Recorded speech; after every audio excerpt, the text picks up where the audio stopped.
Finaliste de la saison 14 de Top Chef, Hugo Riboulet a fait un parcours quasi sans faute dans le concours de M6.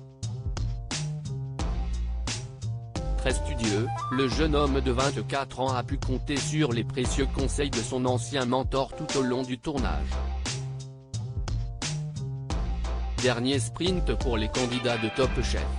À l'issue d'une demi-finale particulièrement disputée, Dany Quetsart et Hugo Riboulet ont décroché leur place en finale. Si Hélène Darroze espère une 4e victoire consécutive de sa brigade rouge, Philippe Etchebest ne compte pas se laisser faire et mise beaucoup sur celui qu'il avait choisi dès son entrée dans le concours. Le jeune homme de 24 ans a réalisé un parcours sans encombre, ne se confrontant qu'une seule fois à l'épreuve éliminatoire, à l'issue de la guerre des restos. Après avoir impressionné Jordi Roca avec son plat à base de rien, le jeune homme aux manchettes bleues a reçu 3 coups de cœur durant les quarts de finale. Il faut dire qu'il avait plutôt bien travaillé ses sujets.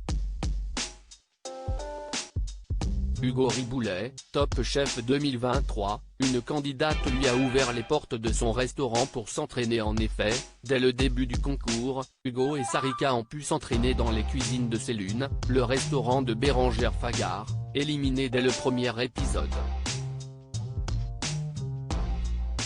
L'établissement étant fermé les dimanches et lundis, tous deux ont pu tester leurs recettes dans un environnement professionnel.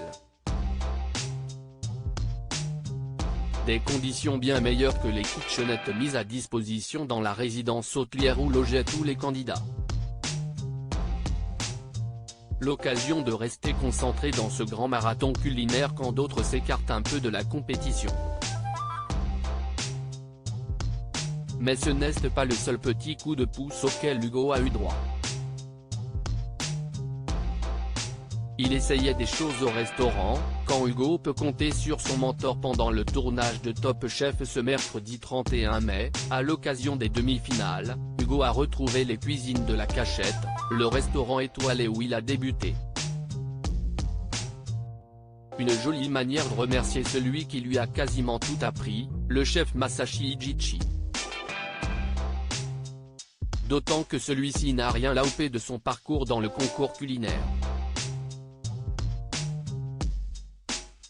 J'étais obligé de regarder, et je m'énervais parfois devant la télé, mais non, tu ne peux pas faire ça comme ça, confie le chef japonais à nos confrères de France Bleu.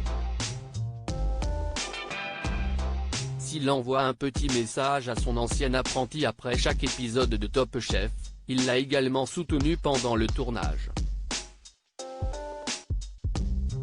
Je lui demandais des conseils sur la préparation du poisson par exemple, des techniques.